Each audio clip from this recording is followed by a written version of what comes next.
யாருமா? யாரு? சந்தவேலி. சந்தவேலி சந்தவேலி சந்தவேலி தாயே. யாருமா? யாருமா?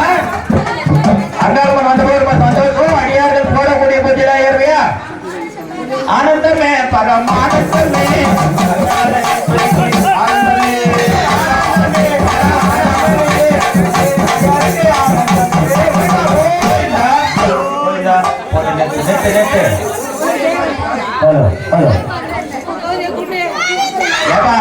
இவங்க அனுப்பா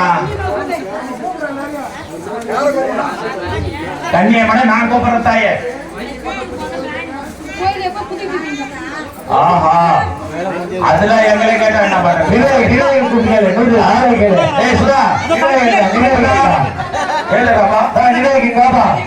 நம்ம பதில் சொல்ல முடியாது. அம்மா கேக்குறீங்களா? பின்னால போகக்கூடாது. இப்ப முன்ன வர நேரம் இது. இந்த வா முன்னாடி வா. கும்பாபிஷேகம் பண்ணிட்டு வரலாம். 30 வருஷம் 14 வருஷத்துக்கு ஒரு பக்கத்து தெருவுல பண்றாங்க.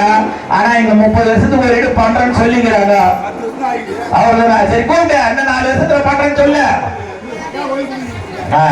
கோபுரம் கட்டணுமாமா? பிள்ளையார்லாம் கேட்கல, அம்மாள் கேட்கல.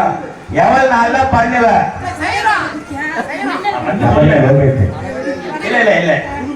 ஆறு தப்பு இன்னொரு பிழை அடியார்கள் செய்தார். அப்படி 6 தப்பு 100 பிழை அடியார்கள் செய்தாலும் தாயே. ஆமா அவங்க செய்வாங்க. ஆமா யார நீ நல்லா வச்சிருக்கிற? வச்சு இல்ல. யார பாத்தினாலும் கதிர்கூட்ட பார்த்துட்டு நான் வீட்டுல பாக்குறேன், சிதாவோட பாக்குறேன். அதனால வந்து அவங்க தாவமா செய்வாங்க. சண்முகோட பாக்குறியா? பார்க்க மாட்டேன்ற. அதனால அந்த குடும்பம் எடுத்து உங்களை நல்லா செய்யும்.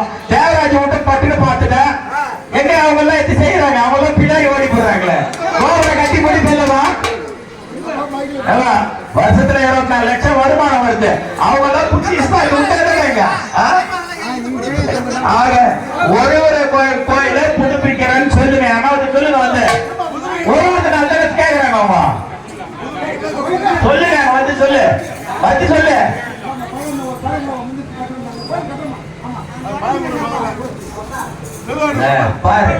பெரிய பணங்க தெருல அவர்கிட்ட கொடு.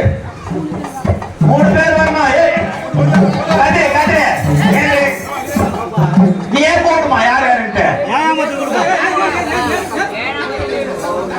பெரிய பணக்கார பசங்க தான் ஒதுக்கி ஒதுக்கி இருக்கிறாங்க.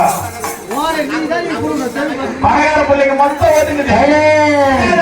சண்முகம் மட்டும் வந்தாங்க நினைக்கிறான். முக்கியமா சண்முகம் 5 பேர் ஆயிடல. ஒன்னும் பிரச்சனை இல்லை.